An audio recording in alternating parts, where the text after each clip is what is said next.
विधि की अवधारणा स्वामित्व। स्वामित्व का तात्पर्य किसी वस्तु पर विशिष्ट वैधानिक अधिकार होंगे, जैसे इस मानव घुमंतु जीवन से स्थिर जीवन की ओर बढ़ा, वैसे स्वामित्व अवधारणा होती होगा। लोग तेरा मेरा बारे में विचार करने लगे, वस्तुओं पर अधिकार करने लगे। स्वामित्व की पश्चिमी अवधारणा। रोमन विधि में इस अवधारणा का सर्वप्रथम विकास हुआ। इस विधि में स्वामित्व को डोमिनियम एवं कब्जे को पोजिशियो कहा गया। डोमिनियम का अर्थ है किसी वस्तु पर संपूर्ण अधिकार होना और पोजिशियो का अर्थ वस्तु पर भौतिक रूप से नियंत्रण होता है। रोमन विधि में स्वामित्व को अधिक महत्व, क्योंकि वस्तु पर संपूर्ण अधिकार नियंत्रण से ज़्यादा महत्वपूर्ण है। रोमन विधि में स्वामित्व को अधिक महत्व, क्योंकि संपूर्ण अधिकार होना ज़्यादा महत्वपूर्ण। आंग्ल विधि। अंग्रेज कानून स्वामित्व का अवधारणा विकास कब्जे की अवधारणा के बाद हुआ। शुरू में अंग्रेज कानून में कब्जे की अवधारणा में अधिक महत्व, क्योंकि उन्हें यह भ्रांति थी कब्जे की अवधारणा स्वामित्व की अवधारणा में स्वामित्व नहीं थे। होल्ड्सवर्थ के अनुसार आंग्ल विधि ने कब्जे की अवधारणा के विकास के द्वारा स्वामित्व अवधारणा के संपूर्ण अधिकार जैसे स्वीकार किया। पश्चिमी विचारकों के अनुसार ऑस्टिन व्यक्ति वस्तु संबंध। स्वामित्व किसी वस्तु पर, निश्चित वस्तु पर ऐसा अधिकार जो उपभोग की दृष्टि से अनिश्चित, व्यसन की दृष्टि से अनिर्बंधित एवं अवधिक दृष्टि से असीमित है। आलोचना। स्वामित्व के अधिकार नहीं होते अधिकारों का समूह, जिसमें से यदि वस्तु को अधिकार और किसी को दे दिया तब भी स्वामित्व जैसे मकान मालिक, किराएदार।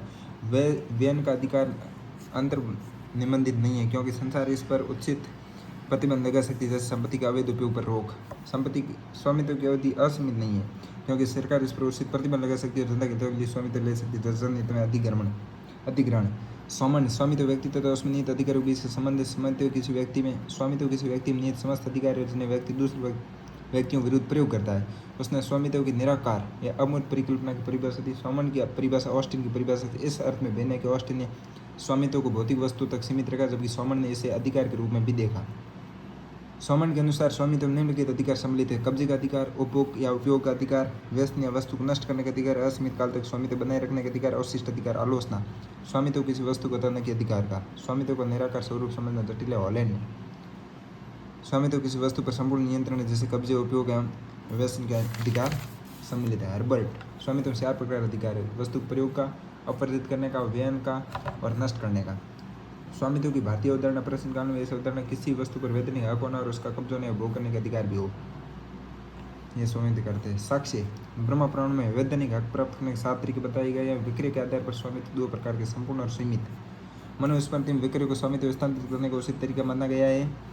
और भारत में संपत्ति की अवधारणा प्राचीन काल से स्थापित हो गई थी। संपत्ति को जंगम एवं स्थावर में विभाजित किया गया। ये सभी तथ्य दर्शाते कि स्वामित्व अवधारणा उस समय भली भांति स्थापित हो चुकी थी। भारत में कब्जे को कभी भी स्वामित्व के एक मात्र साक्ष्य नहीं माना गया है। स्थायी स्थायित्व प्राप्त करने के लिए वैधानिक हक को महत्वपूर्ण माना गया। पट्टा, ताम्रपत्र आदि। पश्चिमी अवधारणा साकार निराकार स्वामित्व की अवधारणा, ये भारतीय है, वो संपूर्ण सीमित स्थायित्व की अवधारणा। वैधानिक हक के बजाय संपूर्ण अधिकार पर महत्व। वैधानिक हक को सबसे महत्वपूर्ण। धोखाधड़ी स्वामित्व स्थानांतरित करने पर दंड का प्रावधान बहुत बाद में विकसित हुआ। धोखाधड़ी मनुस्मृति में धोखाधड़ी से स्थानांतरित करने पर दंड प्रावधान बारे में बताया गया। स्वामित्व की विशेषता। स्वामित्व पूर्ण अथवा निर्बंधित हो सकता है। विशेष परिस्थितियों में स्वामित्व पर उचित प्रतिबंध लगाए जा सकते हैं। किसी वस्तु के स्वामित्व को अपने स्वामित्व का अस्तित्व बनाए रखने के लिए टैक्स, शुल्क आदि देना पड़ता है। स्वामित्व वाली वस्तु का उपयोग अन्य व्यक्तियों को क्षति पहुंचाने के लिए नहीं किया जा सकता। स्वामित्व का अनुचित व्यय नहीं कर सकते। कपड़, धोखाधड़ी, ऋण वगैरह। किसी संपत्ति के स्वामी की मृत्यु हो जाने पर स्वामित्व समाप्त नहीं होता और उसके विधिक उत्तराधिकारियों में निहित हो जाता है। सामान्यतः पागल, जड़ एवं अवयस्क व्यक्तियों द्वारा स्वामित्व के अधिकार का उपयोग नहीं किया जा सकता। स्वामित्व प्रकार मूर्त, अमूर्त। भौतिक वस्तु पर स्वामित्व मूर्त, अमूर्त मतलब किसी अधिकार पर स्वामित्व। एकल और स्वामित्व। एकल मतलब एक व्यक्ति में निहित होना स्वामित्व, और 2 या 2 से अधिक में तो स्वामित्व। निहित है संभाव्य, जब स्वामित्व सही है तत्काल होता है निहित कहते हैं। किसी शर्त के पूर्ण होते हैं, घटना घटित होने पर होता है, उसे समाश्रित या संभाव्य स्वामित्व कहते हैं। संपूर्ण एवं सीमित। संपूर्ण स्वामित्व किसी वस्तु के उपयोग, कब्जे या व्यसन का पूर्ण अधिकार है। सीमित स्वामित्व का अर्थ किसी वस्तु पर सीमित उपयोग, उपभोग, कब्जे, व्यवन का अधिकार। विधिक और सामयिक। वैधानिक स्वामित्व का अर्थ विधि के नियमों के अनुसार स्वामित्व, और सामयिक का मतलब है इक्विटी या साम्य या शेयर के नियमों के अनुसार स्थापित किया गया स्वामित्व। न्यास और लाभकारी स्वामित्व। Trust and beneficial. न्यास स्वामित्व में स्वामित्व को लाभ के प्रयोग में नहीं लिया जा सकता। यह स्वामित्व सीमित होता है, क्योंकि इसमें केवल स्वामित्व वाली वस्तु प्रबंधन का अधिकार होता है, न कि उपभोग का। लाभकारी स्वामित्व किसी स्वामित्व वाली वस्तु को अपने उपयोग अपने लाभ के लिए करता है। निष्कर्ष, स्वामित्व किसी वस्तु को उपभोग, कब्जे, व्यवन का वैधानिक अधिकार होता है। स्वामित्व संबंधी अवधारणा संपत्ति से जुड़ा एक महत्वपूर्ण अधिकार। कब्जा किसी वस्तु पर अभिप्राय है किसी वस्तु पर भौतिक नियंत्रण स्थापित करना। किसी वस्तु कब्जा वास्तविक स्वामी के सिवाय संपूर्ण विषयों के विरुद्ध एक समुचित हक होता है, इसलिए कब्जा विधि का 9वां अंक माना जाता है। दीर्घकालीन सब कब्जा सिर भोग द्वारा स्वामित्व का निर्माण करता है। सॉमन के अनुसार किसी वस्तु या व्यक्ति के बीच निरंतर एवं वास्तविक संबंध को कब्जा कहते हैं। फ्रेडरिक पोलक के अनुसार कब्जे से अभिप्राय किसी वस्तु पर भौतिक नियंत्रण। सैविनी के अनुसार कब्जे का अर्थ है कब्जाधारी अपने भौतिक बल के आधार पर अन्य व्यक्तियों को कब्जा इन वस्तु को भोग एवं उपयोग में वर्जित रखे। कांट के अनुसार कब्जे के रूप में अभिव्यक्त व्यक्ति की इच्छा प्रत्येक अन्य व्यक्ति से पूर्ण सम्मान के हकदार है और इसे केवल सार्वभौम द्वारा ही राज्य के माध्यम से समाप्त किया जा सकता है। मेन के अनुसार कब्जे से आशय किसी वस्तु के साथ ऐसे संपर्क से जो अन्य व्यक्तियों को उस वस्तु के उपभोग से अपवर्जित करता है। कब्जे के आवश्यक तत्व। कब्जा किसी वस्तु पर व्यक्ति भौतिक नियंत्रण एवं ऐसे नियंत्रण को बनाए रखने की इच्छा का द्योतक है। जब इन दोनों तत्वों को उपस्थित होती है तो कब्जा माना जाता है। इस प्रकार कब्जे के निम्नलिखित तत्व है। भौतिक तत्व। कब्जे का पहला आवश्यक तत्व है कब्जे की काय, कॉर्पस पोजेशन। इसे कब्जे का भौतिक तत्व कहा जाता है। इसका अर्थ वस्तु पर भौतिक नियंत्रण होता है। मानसिक तत्व। कब्जे का दूसरा आवश्यक तत्व है धारणा साय, एनिमस पोजेशन। इसका अर्थ किसी वस्तु का कब्जा धारण करने की मानसिक इच्छा। अतः कब्जा स्थापित करने के लिए नियत एवं नियंत्रण दोनों होने चाहिए। कब्जा दो प्रकार से स्थापित किया जा सकता है। एक पक्षी किसी की सहमति लिए बिना अकेले ही कब्जा स्थापित कर लेना उसे एक पक्षी कहते हैं। द्विपक्षी जिसमें कब्जा दो पक्षों सहमति स्थापित होता है। कब्जा अर्जित करने के तीन तरीके। ग्रहण द्वारा, इसमें व्यक्ति का कब्जा पूर्ववर्ती कब्जाधारी की सहमति के बिना प्राप्त किया जाता है। परिधान द्वारा, किसी वस्तु का कब्जा पूर्व कब्जाधारी सहमति या सहयोग से प्राप्त किया जाता है। परिधान अर्जन कहते हैं। परिधान द्वारा अर्जन कहा जाता है विधि के परिवर्तन, और जब विधि के परिवर्तन द्वारा किसी वस्तु की सम्मति कब्जे का अंतरण एक व्यक्ति दूर से तो इसे विधि परिवर्तन द्वारा अर्जन कहते हैं। कब्जे की विशेषता है स्वामित्व का प्रथम दृष्टया साक्षी है। कब्जा करने के लिए उस पर भौतिक नियंत्रण आवश्यक है। कब्जे की धारणा करने की इच्छा होना आवश्यक है। कब्जा बनाए रखने के लिए अन्य व्यक्तियों को उस कब्जे से अपवर्जित रखना होता है। कब्जे की विधि को 9 अंक मानते हैं। कब्जे के प्रकार मूर्त है। अमूर्त। मूर्त मतलब किसी भौतिक वस्तु पर, अमूर्त वस्तुओं पर होता है। और तात्कालिक या मध्यवर्ती, जब कोई व्यक्ति स्वयं प्रत्यक्ष तौर पर कब्जा अर्जित करता है तात्कालिक कहा जाता है, लेकिन व्यक्ति किसी अन्य व्यक्ति के माध्यम से कब्जा तो मध्यवर्ती कब्जा कहा जाता है। तथ्यत कब्जा एवं विदित कब्जा। तथ्यत कब्जा किसी वस्तु पर भौतिक नियंत्रण और विदित का मतलब विधि के अंतर्गत कब्जे का अधिकार। आणविक या प्रतीकात्मक कब्जा किसी वस्तु पर प्रतीक के तौर पर कब्जा नहीं, जैसे मकान की चाबी किसी सामने में प्रतीकात्मक कब्जा माना जाता है। समवर्ती कब्जा किसी वस्तु पर एक साथ दो या दो से अधिक व्यक्ति कब्जे का दावा जो परस्पर विरोधी नहीं, जैसे स्वामी शेयर। प्रतिकूल कब्जा किसी अन्य व्यक्ति के स्वामित्व का अतिक्रमण तथा उसे स्वामित्व से बहिष्कृत करने के आशय से किया गया कब्जा प्रतिकूल कब्जा था। कब्जे और स्वामित्व में समानता यही कि दोनों में वस्तु पर अधिकार होता है। दोनों के स्थानांतरण एक दूसरे से जुड़े हुए। स्वामित्व को स्थानांतरित करने के लिए कब्जे को स्थानांतरित करना होता है। कब्जा स्वामित्व का प्रथम दृष्टया साक्ष्य होता है। कब्जे और स्वामित्व में असमानता है। स्वामित्व हमेशा वैधानिक होता है, कब्जा हमेशा वैधानिक नहीं होता। ये स्वामित्व विधिक अधिकार जो वैधानिक स्थिति दर्शाता है, कब्जा एक अधिकार है जो वास्तविक स्थिति दर्शाता है। स्वामित्व में सभी अधिकारों का संकलन होता है, कब्जे में केवल उपयोग और उपभोग का अधिकार संकलन होता है। स्वामित्व में वैधानिक मान्यता आवश्यक होती है, कब्जे में नियत एवं नियंत्रण आवश्यक होता है। स्वामित्व में अंतरण के लिए विधिक प्रक्रिया आवश्यकता होती है, कब्जे के अंतरण के लिए सीमित विधिक प्रक्रिया आवश्यकता होती है। स्वामित्व भौतिक नियंत्रण स्वामित्व अवधि निर्धारित नहीं करता है, ये कब्जे की अवधि भौतिक नियंत्रण निर्धारित करता है। स्वामित्व हमेशा सही और नियमानुसार और कब्जे का अधिकार होता है। कब्जा गैर कानूनी गलत भी हो सकता है। कब्जाधारी को हमेशा स्वामित्व में कब्जे का अधिकार नहीं होता है। व्यक्तित्व विधि द्वारा निर्मित एक इकाई है जिस पर विधिक अधिकार एवं कर्तव्य आरोपित करती है। व्यक्तित्व शब्द की उत्पत्ति यूनानी शब्द पर्स पोर्नो, लैटिन पर्सोना, अंग्रेजी पर्सन से हुई है। व्यक्ति के प्रकार प्राकृतिक व्यक्ति सभी प्राय जीवित प्राणी जिसमें कुछ अधिकार नहीं होते, जिस पर कुछ कर्तव्य अधिरोपित किए जा सकते। कृत्रिम मतलब ऐसी इकाइयाँ जो जीवित प्राणी नहीं होते हुए भी व्यक्ति माने जाते हैं, ऐसे व्यक्ति को विधिक व्यक्ति माना जाता है। विधिक व्यक्ति की परिभाषा सामान्य के अनुसार विधिक व्यक्ति मानव के अलावा किसी अन्य ऐसी इकाई जैसे विधि के अंतर्गत व्यक्तित्व प्राप्त है। कैल्सन के अनुसार विधिक व्यक्ति एक मिथक है क्योंकि इसमें अधिकार एवं कर्तव्य से अधिक और कुछ नहीं होता है। ग्रे के अनुसार व्यक्ति एक अस्तित्व या सत्ता है जिस पर अधिकार एवं कर्तव्य अधिरोपित किए जा सकते हैं। ऑस्टिन के अनुसार अवस्था एवं परिस्थिति में विविध मनुष्य विधिक दृष्टि से व्यक्ति कहलाता है। विधिक व्यक्ति के प्रकार निगम व्यक्तियों का समूह या श्रृंखला जैसे विधिक मिथक मान्यता प्राप्त है। संस्था ये निगमित निकाय के तुल्य होती है। इनका शाश्वत अधिकार होता है और सामान्य मुहर भी। इनके द्वारा संपत्ति धारण की जा सकती है। इनके द्वारा वाद लगाया जा सकता है जैसे विश्वविद्यालय, चिकित्सालय आदि। निधि या संपदा विशिष्ट प्रयोजन में प्रयुक्त निधि या संपदा को भी विधिक माना गया है। न्याय संपदा, मृत, दिवाली, व्यक्ति की संपत्ति आदि। निगमित व्यक्तित्व की संरचना अधिनियमित विधि के अधीन होती है। ये विधिक व्यक्ति माना गया है। इसका सर्वोत्कृष्ट उदाहरण है। ये दो प्रकार के होते हैं। एकल निगम से अभिप्राय कृत्रिम व्यक्तियों की निगमित श्रृंखला होता है जिसमें एक समय में एक व्यक्ति होता है, जैसे इंग्लैंड का सम्राट लोकपद। समष्टि निगम एक विशेष उद्देश्य हेतु संगठित व्यक्तियों का समूह। समष्टि निगम जैसे लिमिटेड कंपनी आदि। अंशधारियों का दायित्व उनके द्वारा धारण किए गए अंश के बराबर होता है। व्यक्ति के दायित्व अधिकार सीमित है। सदस्यों के बदले चले जाने पर भी निगम का अस्तित्व बना रहता है। कंपनी दिवालिया होने पर उसके सदस्यों की निजी संपत्ति पर कोई खतरा नहीं होता है।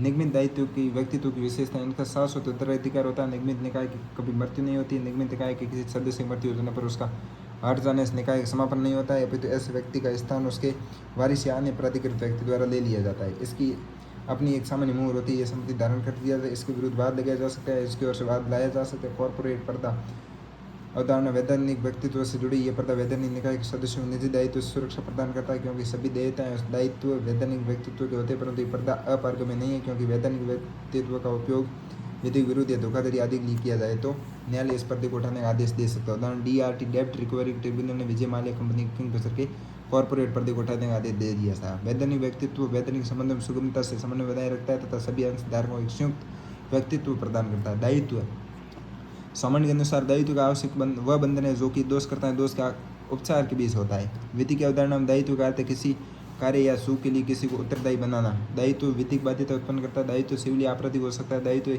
या तो नागरिक गतिविधियों अपकृत्य या अनुबंध की शर्तों के लिए अधिरोपित किया जा सकता है, या अपकृत्य के लिए बीमा उपलब्ध करवाया जा सकता है, या अनुबंध के लिए ऐसा कोई प्रावधान नहीं है।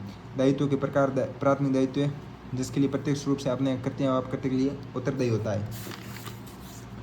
द्वितीयक दायित्व वह उत्पन्न होता है जब प्राथमिक रूप से उत्तरदायी व्यक्ति अपने निर्धारित कृत्यों दायित्व पूर्ण करने में असफल रहता है, यह अप्रत्यक्ष दायित्व है। सीमित दायित्व व्यक्ति की जो सीमित होती है। वैधानिक दायित्व सदस्य अंशधारक का उतना ही होता है जितना निवेश किया है।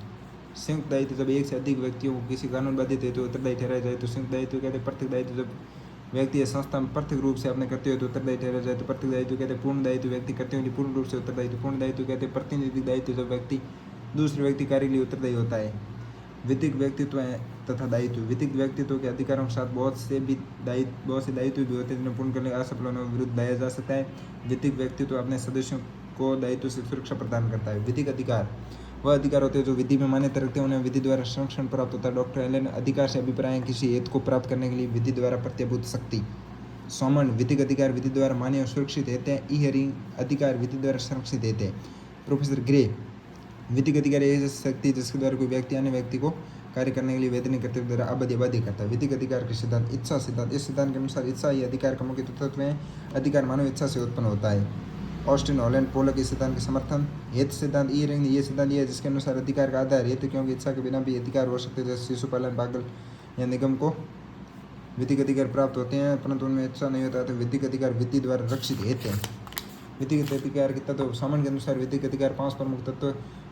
अधिकार का हकदार व्यक्ति अस्तित्व के लिए एक हकदार होना चाहिए अतः अधिकार से आबद्ध व्यक्ति ऐसा व्यक्ति जिसका कर्तव्य अधिकार पालना करना हो। अधिकार की विषय वस्तु व्यक्ति के अधिकार का जिस वस्तु संबंध हो से अधिकार की विषय वस्तु कहते हैं। अधिकार के अंतर वस्तु अधिकार आबद्ध व्यक्ति को कोई ऐसा कार्य करने अथवा नहीं करने के लिए बाध्य करता है। इससे कार्य की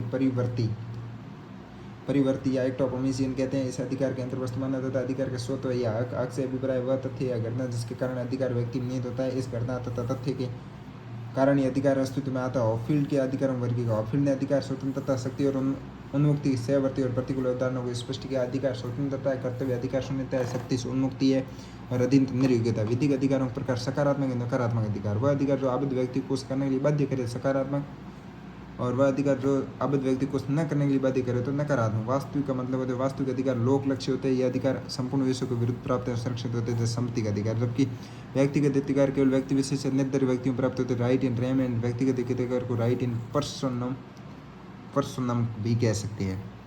पूर्ण अधिकार वह जिसके उल्लंघन किए जाने पर दोषी के विरुद्ध न्यायालय में वाद संस्थित किया जाता है, जबकि अपूर्ण जैसे विधिक मान्यता तो प्राप्त होती है लेकिन विधि द्वारा कोई वाद दायर नहीं किया जाता है। संपत्ति के व्यक्तिगत अधिकार मनुष्य की संपदा में निहित होता है, जबकि मनुष्य व्यक्तिगत अधिकारों के संबंध उसकी प्रतिष्ठा हैसियत व्यक्तित्व आदि से होता है।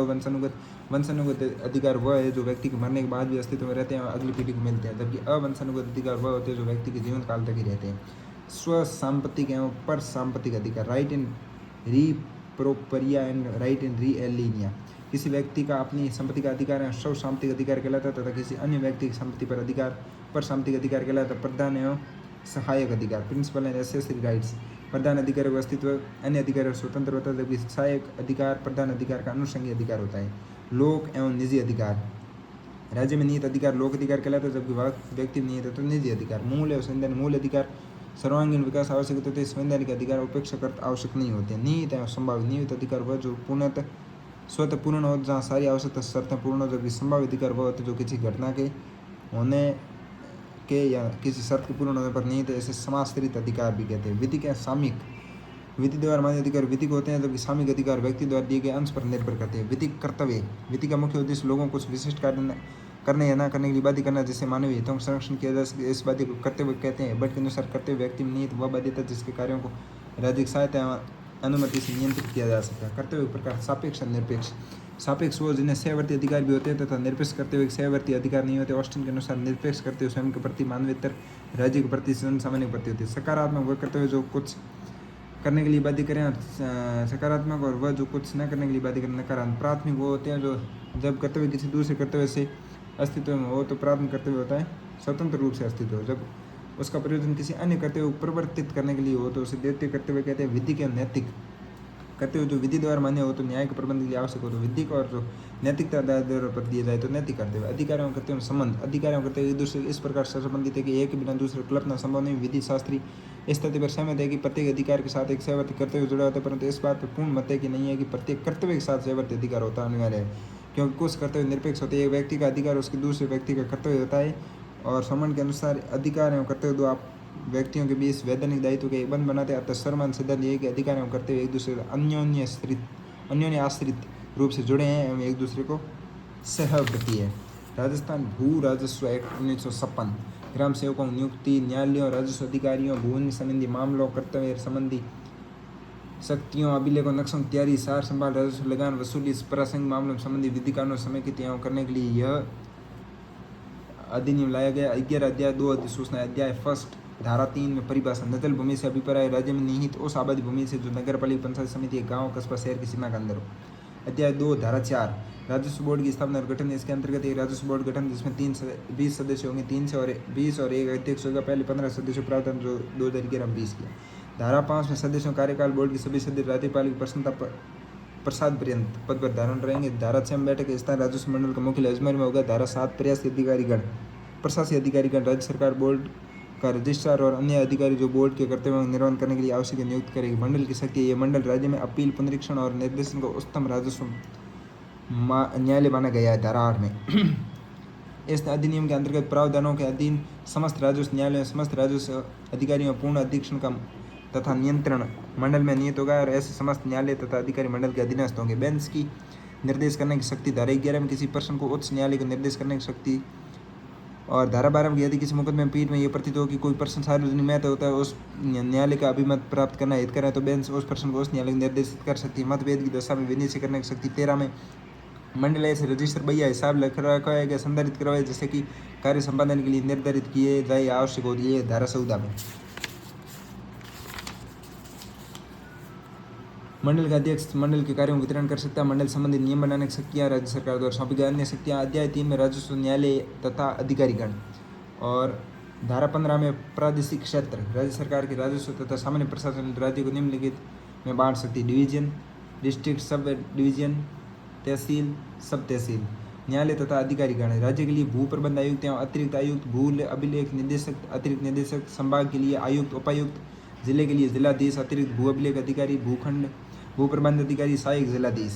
तहसील के लिए तहसीलदार, नायब तहसीलदार। राज्य सरकार अधिसूचना द्वारा नए संभाग, जिले एवं तहसील बना सकती है, उनकी सीमा में परिवर्तन कर सकती है, उन्हें पूर्णतः समाप्त कर सकती है। राजस्व न्यायालय अधिकारियों की शक्तियाँ कर्तव्य। धारा 25 सभी अधिकारी अपनी शक्तियों कर्तव्य निर्वहन करेंगे। भू प्रबंध आयुक्त राज्य भूमि बंदोबस्ती के सभी मामलों का निपटारा करेगा। धारा 26 में राज्य सरकार अधिसूचना द्वारा अधिकारियों को अतिरिक्त शक्तियाँ दे सकती है। राजस्व अपील प्राधिकरण। धारा 20 का में राजस्व अपील प्राधिकरण की नियुक्ति राज्य सरकार द्वारा की जाएगी कम से कम 3। इन राजस्व अपील प्राधिकारियों की नियुक्ति राजस्व न्यायिक मुकदमा में अपील, निगरानी, पुनरीक्षण, निर्देश लेने, सुनने, निर्णय करने का अधिकार होगा। अध्याय 5 अपील, निर्देश, पुनरीक्षण तथा पुनर्वलोकन। धारा 75 प्रथम अपील। इसके अंतर्गत निम्न अधिकारियों के आदेशों के विरुद्ध अपील इन अधिकारियों को दी जा सकती है। जिलाधीश इनके मूल आदेशों के विरुद्ध, तहसीलदार के आदेशों के विरुद्ध, जिलाधीश को राजस्व न्यायालय के विरुद्ध, भू प्रबंधक भू राजस्व अधिकारी को भू राजस्व अधिकारी कलेक्टर आदेश के विरुद्ध, भू प्रबंध आयुक्त को भू अभिलेख अधिकारी के आदेश के विरुद्ध, निदेशक भू अभिलेख को सहायक कलेक्टर, एसडीओ या सब डिवीजन इसकी है तो राजस्व अपील अधिकारी को, और आयुक्त अतिरिक्त राजस्व अपील पदाधिकारी और भू प्रबंध आयुक्त की है तो राजस्व बोर्ड को। धारा 76 में द्वितीय अपील। प्रथम अपील में पारित किसी आदेश के विरुद्ध द्वितीय अपील हो सकती है। कलेक्टर आदेश पर द्वितीय अपील अधिकारी को, और ये किसको कौन भेजेगा। धारा 77 में कतिपय मामला अपील नहीं होगी। भारतीय परिसीमा अधिनियम 1908 की धारा 5 में उल्लिखित कारणों पर अपील को दर्ज करने या पुनर्वलोकन के आवेदन पत्र पर दिए गए आदेश के विरुद्ध, पुनर्वलोकन या पुनरीक्षण के लिए आवेदन पत्र को अस्वीकार करने के आदेश के विरुद्ध, ऐसे आदेश के विरुद्ध जो इस अधिनियम द्वारा स्पष्ट अंतिम घोषित कर दिया गया है वो अंतरिम आदेश के विरुद्ध कोई अपील नहीं होगी। धारा 78 अपीलों की परिसीमा या मियाद। कलेक्टर अथवा भू अभिलेख अधिकारी द्वारा भू प्रबंध अधिकारी को आदेश की तिथि 30 दिनों के भीतर और राजस्व अभिलेख अधिकारी भू प्रबंध आयुक्त या भू अभिलेख निर्देशक को आदेश 4 दिनों के भीतर और मंडल को आदेश की तिथि के 90 दिनों के भीतर। अध्याय 3 सदर कानून को निर्देशक भू अभिलेख। सदर कानून निर्देशक भू अभिलेख निरीक्षण हल्का पटवारी हल्का गिरदावरी कानून को पटवारी हल्का गांव पटवारी कलेक्टर द्वारा। धारा 30 राज्य सरकार से पूर्व अनुमति लेने के पश्चात भू अभिलेख निर्देशक जिले के सभी गांवों को पटवारी हल्कों में व्यवस्थित करेगा। धारा 31 पटवारी नियुक्ति कलेक्टर करेगा। पटवारी कर्तव्य वार्षिक रजिस्टर अभिलेखों के रखरखाव सुधार करना, हल्के सभी भूमिधार को काश्तकारों को लगान और अन्य मांगों को संग्रहित करना। धारा 32 राज्य सरकार पूर्व अनुमति पश्चात निर्देशक भू अभिलेख द्वारा पटवारी हल्कों को भूमि अभिलेख निरीक्षण हल्कों में व्यवस्थित करेगा। गिरदावरी कानून को कर्तव्य वार्षिक रजिस्टर अभिलेखों सही पर्यवेक्षण संरक्षण संशोधन करना। धारा 34 भू अभिलेख निर्देशक प्रत्येक जिले में सदर कानून को नियुक्ति करेगा। इसके कर्तव्य गिरदावरी कानून को और पटवारी कार्यों का निरीक्षण करना है। अध्याय 6 भूमि समस्त सड़कें आदि तथा समस्त भूमियाँ जो दूसरों की संपत्ति नहीं हो राज्य की होगी। धारा 88 में समस्त खनिजों खानों मत्स्य क्षेत्रों किसी नदी में नाव चलाना अथवा उसमें सिंचाई का अधिकार और राज्य सरकार नियत। धारा 90 में समस्त भूमि पर राजस्व लगान दिया जाएगा सिवाय राज्य सरकार या अनुदानित एवं मुक्त रखी गई भूमि के। धारा 90 में 90 का कृषि भूमि का गैर कृषि कार्यों में प्रयोग तभी लिया जा सकता है जब राज्य सरकार लिखित अनुमति प्राप्त हो गई हो। यदि सरकार की अनुमति बिना गैर कृषि कार्यों के लिए भूमि का प्रयोग किया जाए तो इकरार अंतर्गत बेदखल कर सकती है। इस उपधारा कोई बात देवता देवस्थान विभाग किसी लोक न्याय से किसी धार्मिक या मूर्त संस्था या वक्फ की किसी भूमि पर लागू नहीं होगी। इन मामलों का आदेश के विरुद्ध व्यवस्थित व्यक्ति 30 दिन के भीतर कलेक्टर अपील कर सकता है तथा अपील का निपटारा 7 दिन भीतर किया जाए अन्यथा लिखित कारण बता दिया जाएगा। धारा 51 में भूमि पर अनधिकृत कब्जा करने वाले अतिचारी को भूमि से बेदखल किया जाएगा। यदि कोई व्यक्ति विधिपूर्ण प्राधिकार के बिना किसी भूमि को अधिभोग में लेता है तो तहसीलदार उसे नोटिस भेज सकता है। प्राप्त होने नोटिस के बाद अधिभोग नहीं हटता है तो 1 माह से 3 वर्ष तक कारावास और 20,000 तक जुर्माना दिया जा सकता है। यदि राज्य सरकार कोई अधिकारी जानबूझकर ऐसे अपराध न रोके तो उसे 1 माह तक कारावास 1,000 रुपये तक का जुर्माना या दोनों से दंडित किया जा सकता है। परंतु यह दंड कलेक्टर की मंजूरी पर ही दिया जाता है। विशेष प्रयोजन के लिए भूमि अलग से रखी जा सकती है जैसे पशुओं निःशुल्क चारा का वन आरक्षण हेतु आबादी भूमि के विकास हेतु और किसी अन्य सार्वजनिक प्रयोजन के लिए भूमि अलग रख सकते हैं। धारा 92 में चारा के उपयोग का विनियमन राज्य सरकार करेगी। धारा 93 के तहत धारा 54 में सड़क के किनारे वृक्ष सरकार में नियत होंगे तथा उनके गिरने पर उनकी लकड़ी सरकार का अधिकार होगा।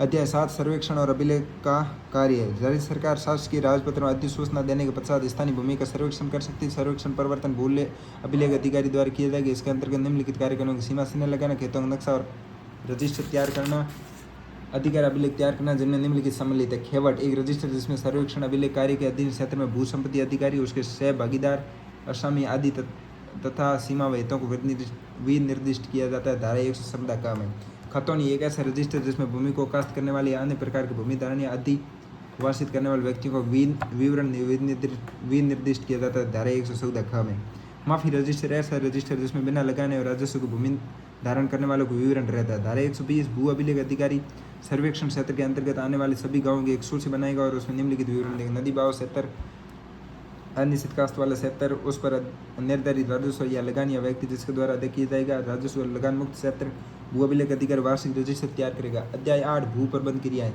धारा 173 वाजिब अल उर्ज और दस्तूर गवाही भू प्रबंध अधिकारी द्वारा तैयार किया जाता है जिसमें गांव के निवासियों का अधिकार होता है जैसे सिंचाई अधिकार, आस्तिक अधिकार, अन्य सुख अधिकार का वर्णन होता है जैसे उपकर जो काश्तकार द्वारा है। अध्याय 9 भू संपत्तियों का विभाजन। अध्याय 10 राजस्व संग्रहण और अध्याय 11 विविध। राजस्थान काश्तकारी अधिनियम 1955। ये अधिनियम कृषि भूमियों की काश्तकारी संबंधित विधि को समेकित करने, भूमि सुधार सुनिश्चित करने के लिए 15 अक्टूबर 1955 में लाए गए। इस अधिनियम 16 अध्याय 260 धारा 3 अनुसूचियाँ विभिन्न परिभाषाएं। कृषि वर्ष 1 जुलाई से प्रारंभ होकर 30 जून समाप्त होने वाले कृषि में उद्यान कार्य, पशुपालन, दुग्धशाला, मुर्गी पालन, वाणिज्य विकास आदि सम्मिलित है। विश्वविद्यालय ऐसा व्यक्ति जिसे राज्य के किसी भाग में कोई गांव अथवा गांव का कोई भाग विश्वविद्यालय प्रथानुसार दिया जाता है उसमें अजमेर क्षेत्र का खेवटकार सम्मिलित होगा तथा जो अधिकार अभिलेख में विश्वविद्यालय अथवा स्वामी रूप में दर्ज किया जाता है। भू संपत्ति धारक तत्समय भूमि संपत्ति के धारक अथवा जागीरदार विश्वविद्यालय या जमींदार अथवा भूस्वामी इजारा या ठेका लगान की वसूली दिया गया फार्म या पट्टा व क्षेत्र जिसके संबंध में इजारा अथवा ठेका है वह इजारा अथवा ठेका क्षेत्र कहलाएगा। खुद काश्त राज्य किसी भाग में किसी भू संपत्ति धारक द्वारा समय काश्त की गई भूमि और उसमें ऐसी भूमि जो उस अधिनियम के प्रारंभ के समय बंदोबस्त कागजात में खुद काश्त, सीर, हवाला, निजी जोत, खर घर खेड़ के रूप में उस समय कागजात तैयार किए गए तो प्रवर्त कानून अनुसार दर्ज की गई। उक्त के प्रारंभ समय राज्य किसी भाग में तत्समय किसी कानून के अंतर्गत खुद कास्ट के रूप में आवंटित भूमि सम्मिलित होगी। शायर में वह सम्मिलित जो कुछ पट्टाधारी या उनके धारी अनधिवासित भूमि में ऐसी उपज जैसे घास फूस ईंधन कूड़ा करकट भूमि पर बिखरी हुई हड्डियाँ गोबर इकट्ठा करने के अधिकार के लिए अथवा मछली पकड़ने के अधिकार या वन संबंधी अधिकारों के लिए कृत्रिम संसाधनों सिंचाई के प्रयोजनार्थ पानी के उपयोग के लिए भुगतान किया जाना है। सिक्किमी आसामी इसे अभिप्राय राज्य के किसी भाग में चाहे किसी भी नाम से जाना जाने वाला ऐसी व्यक्ति से होगा जो भूमि के आसामी से लेकर भूमि धारण करता है जिसमें मालिक अथवा भूस्वामी से भूमि धारण करने वाला आसामी सम्मिलित है और जिसके द्वारा लकान व्यक्त संविदा के अभाव में देय हो। नाल बट इससे अभिप्राय किसी कुएं के स्वामी को उस कुएं की सिंचाई के लिए उपभोग करने के बदले किसी व्यक्ति द्वारा नकद में या जिन्स में किए जाने वाले भुगतान से होगा।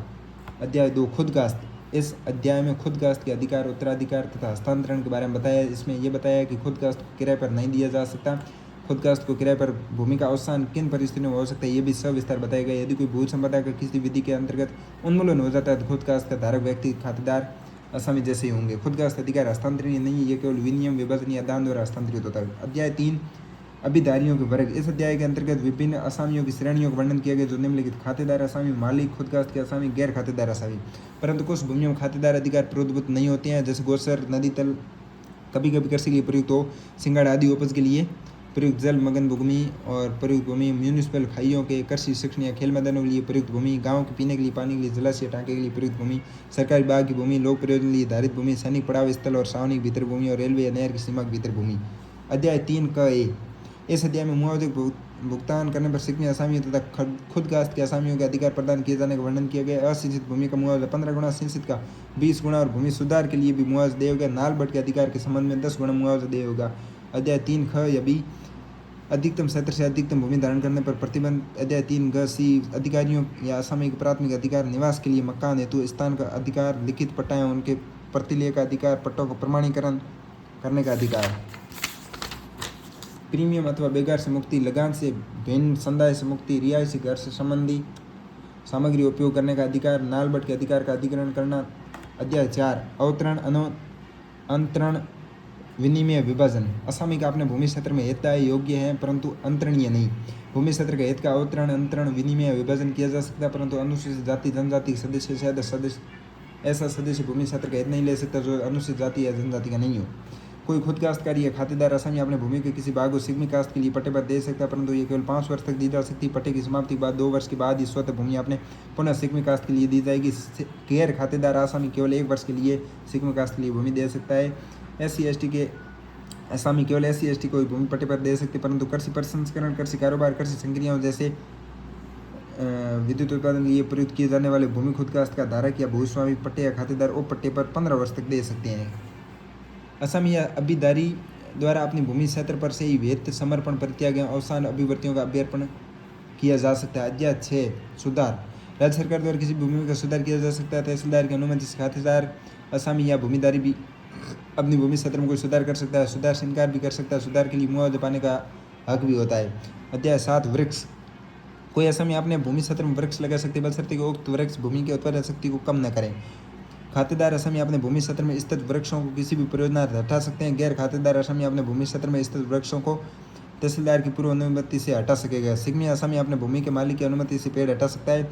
वृक्षों से संबंधित विवाद का निर्णय तहसील द्वारा किया जाएगा। अवैध रीति से वृक्ष हटाने पर शक्तियों का प्रावधान है। अध्याय 8 घोषणात्मक दावे। कोई व्यक्ति आसामी या सह आसामी होने का दावेदार है। घोषणा करवाने के लिए ऐसी संयुक्त काश्तकारी में अपने हिस्से की घोषणा करवाने के लिए दावा कर सके। काश्तकारी वर्ग, भूमि क्षेत्र, क्षेत्रफल, सांघिक तौर, प्लॉट, सीमाओं, भूमि क्षेत्र, विषम, देय, लगान अथवा सुखाने की रीति आदि घोषणा कर सकते हैं। अध्याय 9 लगान का निर्धारण है उसमें परिवर्तन। राज्य सरकार लगान दर निर्धारण करती है। आसामी लगान नकद या जिन्स में दे सकता है। जिन्स में देय लगान समग्र उपज के 1/10 भाग से अधिक नहीं होगा। भूमिधर जहाँ सिक्किमी आसामियों या खुद कास्ट के आसामियों के उपज में योगदान देता है वह का 50%, वहाँ जिन्स का लगान समग्र उपज के 1/4 तक होगा। लगान संबंधी मामलों निर्णय लगान दर अधिकारी करेगा। लगान मृदा वर्गीकरण, मंडियों की प्रचलित कीमतें आदि के आधार पर होता है। लगान में वृद्धि वर्तमान लगान के 1/4 भाग से अधिक नहीं होगी। संकट मामले में लगान का पुनरीक्षण होगा। अध्याय 10 लगान का भुगतान और वसूल। लगान का भुगतान आसामी भूमिधारी को करेगा कलेक्टर द्वारा। खाद्यान्न एवं अखाद्यान्न के उपज की प्रचलित मूल्यों की तालिका प्रकाशित की जाएगी। लगान किस्तों में दिया जा सकता है। भूमिधारी बकाया वसूली के लिए वाद प्रस्तुत कर सकेगा। सिंचाई नालबट के कारण देय रकम के बकाया होने पर भी वाद प्रस्तुत किया जा सकता है। राज्य सरकार देय लगान की वसूली भू राजस्व के रूप में होगी। अध्याय 11 बेदखली। आसामी को विभिन्न कारणों के आधार पर भूमि क्षेत्र से बेदखल किया जा सकता है, जैसे लगान न देने पर, अवैध अंतरण या ओपट्टे पर देने के कारण, हानिप्रद कार्य या शर्त भंग के कारण, कतिपय अतिक्रमणकारियों की बेदखली। इसमें बेदखली होने के सुधार के लिए मुआवजा मिलेगा तथा अवैध बेदखली के विरुद्ध वाद प्रस्तुत किया जा सकता है। अध्याय 12 भूमि का अनुदान। भूमि का अनुदान अनुकूल लगान दर पर किया जा सकता है, जिसके अंतर्गत अनुदान ग्राह्यता खातेदार आसामी समझा जाएगा। यदि ग्राम सेवा हेतु अनुदान दिया जाता है तो ग्राम सेवक और खातेदार आसामी समझा जाएगा। जैसे लगान दिया नहीं देना पड़ता है, अनुग्रहीता को लगान न देने पर बेदखल किया जा सकता है। ग्राम सेवक को तहसीलदार द्वारा नोटिस देकर बेदखल कर सकते हैं यदि वह भूमि का उचित उपयोग न करे तो।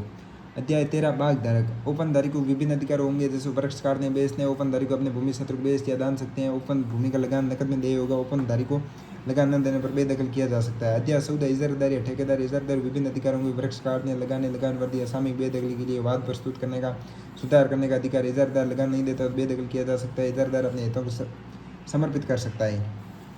अध्याय 15 राजस्व न्यायालयों कार्यप्रणाली तथा उनके अधिकारी तथा समस्त वाद एवं प्रार्थना पत्रों की सुनवाई हेतु राजस्व न्यायालय द्वारा किए जाए आदेश के विरुद्ध अपील भी की जा सकती है। जैसे तहसीलदार डिग्री के विरुद्ध कलेक्टर 30 दिन में, कलेक्टर या सहायक कलेक्टर डिग्री विरुद्ध राजस्व अपील अधिकारी 60 दिन में, अपील अधिकारी विरुद्ध बोर्ड को 90 दिन में। बोर्ड द्वारा अपील अस्वीकार की जा सकती है। राजस्व न्यायालय को 15 अवलोकन भी किया जा सकता है। बोर्ड न्यायालय के द्वारा निर्णित वाद का पुनरीक्षण भी कर सकता है। संशोधन 2010 में धारा 251 एक जोड़ी की, जिसके अंतर्गत राज्य सरकार किसी खातेदार आसामी को किसी अन्य खातेदार जोर में से होकर भूमिगत पाइपलाइन बिछाने या नया मार्ग खोलने या विद्यमान मार्ग विस्तारित करने का अधिकार दे सकती है। इससे संबंधित मामलों में निपटारा उपखंड अधिकारी करेगा तथा उसके लिए मुआवजा दिया जाएगा। 2014 राजस्थान भूमि विधियाँ या संशोधन अधिनियम 2014 के द्वारा काश्तकार अधिनियम में धारा 45 में एक नया प्रावधान जोड़ा गया, जिसके अंतर्गत भूमि 30 वर्ष और बढ़ाया जा सकता है और उसे पट्टे या उपट्टे पर दी जा सकती है, जिसे 10 वर्ष बढ़ाया जा सकता है। समीक्षा। इस अधिनियम विशेषताएं एक रूप विधि पिछले वर्गों के लिए विशेष उपबंध, काश्तकारों का अधिनियम हितों की रक्षा, अवैध बेदखली, अनुचित लगान, बेगार आदि संरक्षण, भूमि सुधार की सुविधा और राज्य भूमिदारी के रूप में अन्य भूमिहीन काश्तकारों के हित में है।